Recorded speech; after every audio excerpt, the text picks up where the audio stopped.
ان الحمد للہ وحدہ والصلاة والسلام علی من لا نبی بعد۔ آج ہماری گفتگو کا محور دوسرا پارہ ہے۔ دیکھتے ہیں کہ اللہ رب العالمین نے دوسرے پارے میں ہمیں کیا کیا احکام جو ہے وہ سمجھائے ہیں، ان کا مختصر خلاصہ۔ اعوذ باللہ السمیع العلیم من الشیطان الرجیم من ہمزہ ونفخہ ونفثہ، بسم اللہ الرحمن الرحیم۔ سيقول السفهاء من الناس ما ولاهم عن قبلتهم التي كانوا عليها قل لله المشرق والمغرب يهدي من يشاء إلى صراط مستقيم۔ اللہ رب العالمین، اللہ احکم الحاکمین، اللہ رب الرحمن اپنے مقدس ترین کلام قرآن کریم میں دوسرے پارے کے آغاز میں ارشاد فرماتے ہیں، سیقول السفہاء، ان قریب جو ہے وہ بے وقوف لوگ یہ کہیں گے کہ کون سی چیز تھی جس نے انہیں قبلہ سے پھیر دیا اور دوسری طرف کر دیا۔ آپ فرما دیجئے بے شک مشرق اور مغرب سب اللہ تعالیٰ کا ہے، وہ جسے چاہتا ہے سیدھے رستے کی طرف ہدایت دیتا ہے۔ اصل میں ہوا یہ تھا کہ پہلے نبی مکرم صلی اللہ علیہ وسلم جب مدینہ منورہ میں تشریف لائے تو بیت المقدس فلسطین میں جو ہے مسجد اقصی، اس طرف منہ کر کے جو ہے وہ نماز پڑھا کرتے تھے۔ تو 17 مہینے 16 مہینے جو ہے وہ اسی طرح رہا۔ تو آپ صلی اللہ علیہ وسلم کی خواہش تھی کہ خانہ کعبہ جو ہے قبلہ بن جائے، یعنی کہ جو مکہ مکرمہ میں ہے نا خانہ کعبہ، مسجد حرام، وہ بن جائے۔ تو پھر اللہ تبارک تعالیٰ نے یہاں ان آیات میں، اگلی آیات کے اندر، ان 2 رکوع کے اندر یہ بات واضح طور پر بیان فرما دی کہ جو ہے وہ اب تمہارا قبلہ جو ہے وہ یہ ہے خانہ کعبہ، یعنی کہ بیت اللہ جو کہ مکہ مکرمہ میں ہے، مسجد حرام والا۔ اب اس کی طرف آپ نے منہ کر کے نماز پڑھنی ہے۔ تو بہت سارے بے وقوف جو اس وقت منافقین وغیرہ تھے، وہ انہوں نے اعتراض کیا کہ پہلے اس طرف پڑھتے تھے اب اس طرف پڑھنا شروع کر دیا ہے۔ تو اللہ تعالیٰ کی طرف فرماتے ہیں آپ فرما دیجئے مشرق اور مغرب سب اللہ تعالیٰ کا ہے، جس طرف اللہ تعالیٰ حکم دے اس طرف کرنا ہے، ٹھیک ہے۔ تو اب جو ہے وہ قیامت تک کے لیے جو قبلہ ہے جس طرف ہم نے سمت کر کے نماز پڑھنی ہے، منہ رکھنا ہے، وہ ہے خانہ کعبہ، بیت اللہ، مکہ مکرمہ میں جو ہے۔ آگے اللہ رب العالمین نے فرمایا فَاذْكُرُونِي أَذْكُرْكُمْ وَاشْكُرُوا لِي وَلَا تَكْفُرُونَ، تم مجھے یاد کرو میں تمہیں یاد کروں گا، اور تم میرا شکر کرو اور ناشکری نہ کرو۔ یعنی کہ اگر اللہ تبارک تعالیٰ کا بندہ ذکر کرے گا، اس کو یاد رکھے گا، ہر وقت اس کی یاد کے اندر رہے گا، یہ نماز بھی اللہ تعالیٰ کا ذکر ہے، قرآن بھی اللہ کا ذکر ہے، اس کے علاوہ بھی ذکر و اذکار جو ہے وہ اللہ تعالیٰ کی تعریف کے کلمات، حمد و ثنا کے کلمات وہ ادا کرتا رہے گا، تو اللہ تبارک تعالیٰ بھی اس کو یاد رکھیں گے، اس کی مشکلات کے اندر بھی آسانی پیدا فرمائیں گے۔ اور اسی طرح جو ہے وہ بندہ اگر انسانوں کے اندر اللہ تعالیٰ کا ذکر کرتا ہے تو اللہ تبارک تعالیٰ بھی اس کو فرشتوں کے سامنے اس کے بارے میں بیان فرماتے ہیں کہ یہ میرا بندہ بڑا اچھا بندہ ہے۔ آگے اللہ تبارک تعالیٰ نے فرمایا کہ وَبَشِّرِ الصَّابِرِينَ الَّذِينَ إِذَا أَصَابَتْهُمْ مُصِيبَةٌ قَالُوا إِنَّا لِلَّهِ وَإِنَّا إِلَيْهِ رَاجِعُونَ، خوشخبری دے دیجئے ان لوگوں کو جو صبر کرتے ہیں کہ جب ان پر کوئی مصیبت واقع ہوتی ہے تو وہ کہتے ہیں انا للہ و انا الیہ راجعون، ہم اللہ تعالیٰ کی طرف سے ہی اور اللہ کی طرف ہی لوٹ کر جانا ہے۔ تو کوئی بھی مشکل درپیش آ جائے، کوئی بھی مسئلہ ہو، تو ہمیں یہی کلمات ادا کرنے چاہیے۔ اکثر لوگ صرف فوتگی پہ ادا کرتے ہیں، باقی مواقع پر بھی جب بھی کوئی ایسا مسئلہ ہو، کوئی مثلا کوئی چیز گم ہو جائے، تب بھی ہمیں یہی الفاظ ادا کرنے چاہیے۔ کوئی بھی نقصان ہو جائے یہ پڑھنا چاہیے۔ تو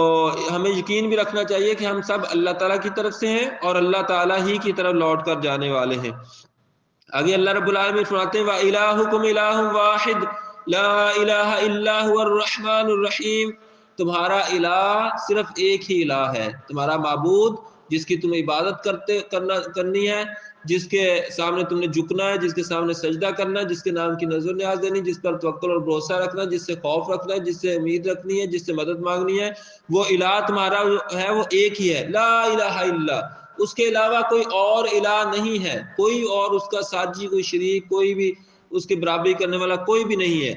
اور هو الرحمن الرحیم، وہ بڑا مہربان نہایت رحم کرنے والا ہے۔ آگے اللہ رب العالمین فرماتے ہیں وَمِنَ النَّاسِ مَن يَتَّخِذُ مِن دُونِ اللَّهِ أَندَادًا يُحِبُّونَهُمْ كَحُبِّ اللَّهِ، کچھ لوگوں نے اللہ تعالیٰ کے ایسے شریک چرائے ہوئے ہیں کہ ان سے وہ ایسی محبت کرتے جیسی اللہ سے کرنی چاہیے تھی. تو والذین آمنوا اشد حبا للہ، جو ایمان والے ہیں وہ اللہ تعالیٰ سے شدید محبت رکھتے ہیں. تو ہمیں کیا کرنا چاہیے؟ اللہ تعالیٰ سے شدید محبت ہونی چاہیے، ہر چیز سے بڑھ کر اللہ تعالیٰ سے محبت ہونی چاہیے، اپنے والدین سے، اپنی اولاد سے، تمام روئے زمین کے انسانوں سے بڑھ کر، حتیٰ کہ اپنی جان سے بھی بڑھ کر اللہ تعالیٰ سے محبت ہونی چاہیے. کوئی پوچھے تمہیں سب سے زیادہ کس سے محبت ہے، تو بتائے کہ اللہ تعالیٰ سے، جو میرا خالق ہے، جو میرا مالک ہے، جس نے مجھے پیدا کیا ہے، ٹھیک ہے نا، اس سے سب سے زیادہ محبت ہے. اور پھر جس سے اللہ تبارک تعالیٰ نے محبت کرنے کا حکم دیا، جیسے اللہ تبارک تعالیٰ نے اپنے نبی سیدنا محمد رسول اللہ صلی اللہ علیہ وسلم کے ساتھ محبت کرنے کا حکم دیا، اسلام کے دین ہونے پر اس کے راضی ہونے اور اس سے محبت کرنے کا ہمیں حکم دیا ہے. اور اسی طرح جو دیگر جو نیک صالحین لوگ ہیں، ان سے انبیاء اکرام، صحابہ اکرام، اہل بیت، ان کے ساتھ محبت کرنے کا اللہ تعالیٰ نے حکم دیا ہے، تو ان کے ساتھ بھی محبت ہونی چاہیے. آگے اللہ تعالیٰ فرماتے ہیں یا ایھا الناس کلوا مما فی الارض حلالا طیبا، اے ایمان والو تم کھاؤ اس میں سے جو حلال اور طیب ہے. یہاں انسانوں سے خطاب ہے، آگے جو ہے وہ چند آیات کے بعد آگے ایمان والوں سے خطاب ہے کہ تم پاکیزہ چیزیں کھاؤ جو حلال اور طیب ہیں. تو حلال اور طیب کی اللہ تبارک تعالیٰ نے فرمایا کہ وہ کھاؤ، حرام سے بچو، حرام سے بچنا بہت ضروری ہے. اور جو حرام چیزیں یعنی کہ واقعتاً حرام ہیں، ان کے بارے میں بھی اللہ تعالیٰ نے 4 چیزیں بیان فرمائی. انما حرم علیکم المیتۃ، اللہ تعالیٰ نے تم پر حرام کر دیا مردار، جو خود سے مر جائے، جو بھی جانور، والدم اور بہتا ہوا لہو، خون، ولحم الخنزیر اور خنزیر کا گوشت، وما اہل بہ لغیر اللہ، جو اللہ کے علاوہ کسی اور کے نام پہ ذبح کیا جائے یا اللہ کے علاوہ کسی اور کے نام کی طرف منسوب کیا جائے، ٹھیک ہے نا، تو وہ بھی حرام ہے. تو آگے اللہ تعالیٰ فرماتے ہیں لیس البر ان تولوا وجوہکم قبل المشرق والمغرب، تمہارا صرف مشرق یا مغرب کی طرف منہ کرنا ہی جو ہے وہ نیکی نہیں ہے،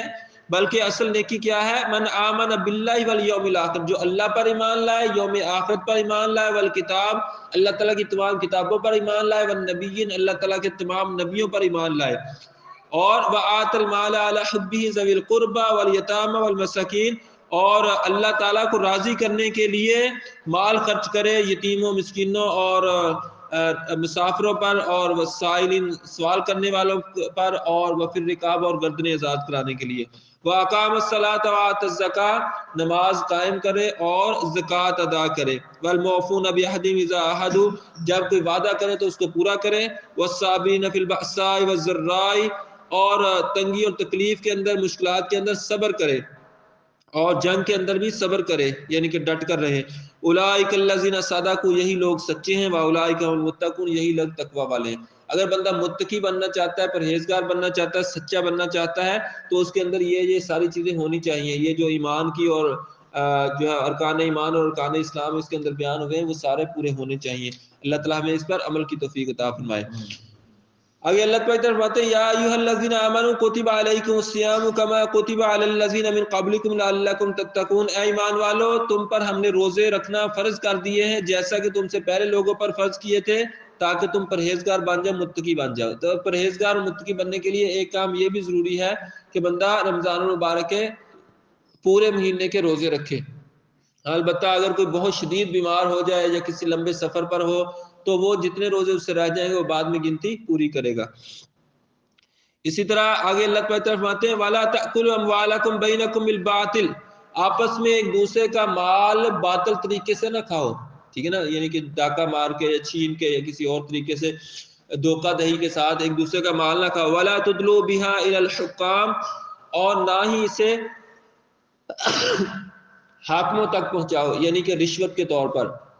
لِتَأْكُلُوا فَرِيقًا مِّنْ أَمْوَالِ النَّاسِ بِالْإِثْمِ، تاکہ ایک گروہ جو ہے وہ لوگوں کا مال جو ہے وہ گناہ کے طریقے کے ساتھ کھائے. تو کہنے کا مطلب یہ ہے کہ اگر حکام کو، جو اعلیٰ حکام ہیں، جو بھی افسر ہوتے ہیں، ان کو جو ہے وہ جو رشوت دی جاتی ہے وہ بھی اللہ تعالیٰ نے منع فرما دی. اور حدیث کے اندر آتا ہے کہ رشوت لینے والا اور دینے والا دونوں ہی لعنتی ہیں اور دونوں جہنمی ہیں. تو آگے اللہ تعالیٰ نے فرمایا کہ وَأَنفِقُوا فِي سَبِيلِ اللَّهِ، اللہ تعالیٰ کے راستے میں خرچ کرو. اللہ تعالیٰ کے راستے میں خرچ کرنے کی بہت زیادہ فضیلت یہاں بھی بیان ہوئی، آگے بھی کچھ آیات کے اندر ہے، اس سے اگلے پارے میں بھی کافی زیادہ بیان ہوئی ہے. تو اللہ کے راستے میں تھوڑا یا بہت خرچ کرتے رہنا چاہیے. آگے اللہ تعالیٰ فرماتے ہیں کہ وَأَتِمُّ الْحَجَّ وَالْعُمْرَةَ لِلَّهِ، حج اور عمرہ کو اللہ تعالیٰ کی رضا کے لیے مکمل کرو۔ آگے کچھ اس کے مناسک کا بھی ذکر ہے کہ وہاں کون کون سی کام جو ہے وہ کرنے چاہیے، کون سے نہیں کرنے چاہیے۔ پھر آگے اللہ تعالیٰ فرماتے ہیں کہ فَمِنَ النَّاسِ مَن يَقُولُ رَبَّنَا آتِنَا فِي الدُّنْيَا، کچھ لوگ ہیں جو کہتے ہیں کہ اے اللہ جو دینا ہے ہمیں دنیا میں ہی دے دو، وَفِي الْآخِرَةِ مِنْ خَلَاقٍ وَمَا لَهُ فِي الْآخِرَةِ مِنْ خَلَاقٍ، آخرت میں ان کا پھر کوئی حصہ نہیں ہے۔ جو صرف دنیا ہی مانگتے ہیں، کہتے ہیں بس دنیا میں آ جائے، بس دنیا بہتر ہو جائے، دنیا میں کھا لیں کما لیں، بس آخرت کی فکر نہیں کرتے،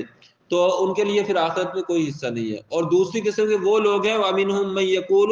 رَبَّنَا آتِنَا فِي الدُّنْيَا حَسَنَةً وَفِي الْآخِرَةِ حَسَنَةً وَقِنَا عَذَابَ النَّارِ، وہ کیا کہتے ہیں، اے اللہ ہماری دنیا بھی اچھی کر دے، آخرت بھی اچھی کر دے، عذاب جہنم سے محفوظ رکھ۔ یہ لوگ جو ہے اللہ تعالیٰ فرماتے ہیں اولئک لہم نصیب مما کسبوا، ان کے لیے حصہ ہے جو انہوں نے کمایا، ٹھیک ہے نا۔ ان کے لیے دنیاوی طور پر بھی اللہ تعالیٰ اپنی رحمت نازل فرماتے ہیں، اور آخرت میں ان کے لیے بہت اچھا حصہ ہے جو انہوں نے نیک کام کیے ہیں، ان کا اللہ تعالیٰ بہت اچھا بدلہ عطا فرمائیں گے۔ آگے اللہ تعالیٰ فرماتے ہیں کہ یا ایھا الذین آمنوا ادخلوا فی السلم کافہ، اے ایمان والو پورے کے پورے اسلام کے اندر داخل ہو جاؤ، ولا تتبعوا خطوات الشیطان، اور شیطان کے قدموں کی پیروی نہ کرو، پورے کے پورے اسلام میں داخل ہو جاؤ، شیطان کے پیچھے نہ چلو، کیونکہ شیطان جو ہے وہ انہ لکم عدو مبین، وہ تمہارا کھلا دشمن ہے، کیونکہ شیطان کھلا دشمن ہے، اس کا کام ہی گمراہ کرنا ہے، تو وہ کوشش کرتا رہتا ہے گمراہ کرنے کی، تو اللہ تعالیٰ اس سے بچنے کی ہمیں جو ہے وہ تلقین فرمائی ہے۔ آگے اللہ تعالیٰ فرماتے ہیں کتب علیکم القتال، پیچھے فرمایا کتب علیکم الصیام، تم پر روزے فرض کیے گئے ہیں، تو ہم اس آیت پر عمل کرتے ہوئے پورے مہینے کے روزے رکھتے ہیں۔ یہاں اللہ تعالیٰ فرمایا کتب علیکم القتال، تم پر جہاد کرنا، قتال کرنا، لڑائی کرنا، کافروں کے خلاف جنگ کرنا یہ فرض کر دیا گیا ہے۔ جیسے روزے فرض کیے ہیں وہی الفاظ کتب علیکم الصیام، وہاں کیا کتب علیکم القتال، تم پر جہاد کرنا فرض کر دیا گیا ہے۔ لیکن وہ علیحدہ بات ہے کہ ہمارے جو مسلمان اتنے بزدل ہو چکے ہیں کہ وہ جہاد کا نام سننا بھی گوارا نہیں کرتے اور اس سے دور بھاگتے ہیں۔ اللہ تعالیٰ انہیں بہادری اور ہمت عطا فرمائے۔ اللہ تعالیٰ فرماتے ہیں ان الذین آمنوا والذین ہاجروا وجاہدوا فی سبیل اللہ اولئک یرجون رحمت اللہ، وہ لوگ جو ایمان لائے، ہجرت کی، جہاد کی اللہ کے راستے میں، اور یہی لوگ اللہ تعالیٰ کی رحمت کو سمیٹنے والے ہیں، ان پر اللہ تعالیٰ کی رحمت ہوتی ہے۔ جو لوگ ایمان لاتے ہیں، نیک عمل کرتے ہیں اور ہجرت کرتے ہیں، جہاد کرتے ہیں اللہ کے راستے میں، ان پر اللہ تعالیٰ کی خصوصی رحمتیں نازل ہوتی ہیں۔ آگے اللہ تعالیٰ نے کچھ نکاح اور طلاق کے مسائل بیان فرمائے ہیں، عورتوں کے متعلقہ کچھ